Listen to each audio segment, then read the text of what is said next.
I'm Mr. New Jersey. Today I'm going to talk about the Indian King Tavern and the annual Skirmish on Kings Highway. Of all New Jersey historic sites, the Indian King Tavern holds a special place in my heart because it is the site that prompted me to a life of visiting historic sites and going on day trips within New Jersey. Until I go off to college this fall, I live in Camden County, as I have my entire life.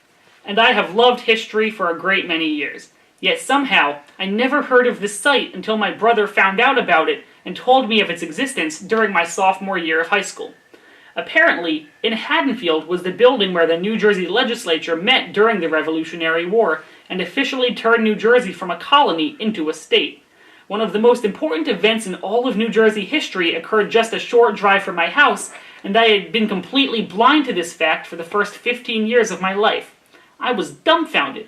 So I decided to visit the Indian King Tavern Museum, which, as it turned out, was New Jersey's first state-owned historic site. It was acquired by the state of New Jersey in 1903. My historic site visiting career took off from there. The Indian King Tavern Museum is located at 233 Kings Highway East, Haddonfield, New Jersey 08033. Its phone number is 856-429-6792. It is open on Wednesdays to Saturdays, 10 a.m. to noon and 1 p.m. to 4 p.m., as well as on Sundays from 1 p.m. to 4 p.m. There are also roughly 8 to 9 open house events each year. The room where the legislature met is one of the largest in the tavern and is located on the second floor. As such, the ground floor remained a tavern even while the legislature was there, and the building is furnished to reflect this layout. The museum hosts a variety of special events throughout the year. For instance, this year on the 4th of July, I attended a public reading of the Declaration of Independence on the tavern steps. Beforehand, volunteers handed out copies of the Declaration to anybody who wanted one. One volunteer explained that this was an interactive event, with exclamations of approval or disapproval invited. Then a reenactor in period dress stepped up to read the Declaration in a loud, booming voice, and another reenactor rang a bell to highlight certain moments. To top off the experience, this reading took place shortly before Haddonfield's annual Independence Day Parade, which features various local organizations and bands.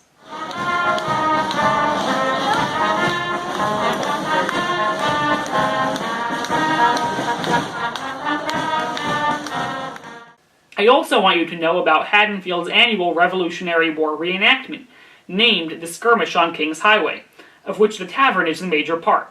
As far as I could tell, the reenactment was not based on any specific engagement, although the town was a significant pathway for the war's armies. What I'm about to describe is my experience attending the reenactment this year, though I assume it is similar to every other year. In the lead-up to the skirmish, the Indian King Tavern held an open house, with hectic, crowded tours of the inside and 4 or so booths in the side yard, which included craftspeople, an author selling a historical fiction novel about the Greenwich, New Jersey tea burning, and a man I recognized as a tour guide from the Camden County Historical Society showing off various 18th century toys. The skirmish lasted about a half hour, with 15 or so soldiers on each side. If you want to avoid spoilers for the battle itself, I will list the time to jump ahead to in the video description.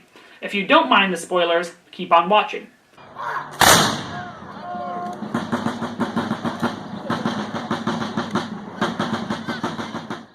The Americans began at the Indian King Tavern.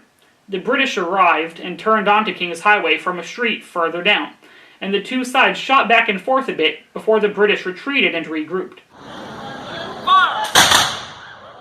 Once regrouped, the British began a stronger advance, and forced the colonists down the road. When the British got too close to the tavern, the colonists cut their losses and ran away. The skirmish ends with the victorious British soldiers arriving outside the tavern, and their dismissal by their commander. First New Jersey volunteers are dismissed!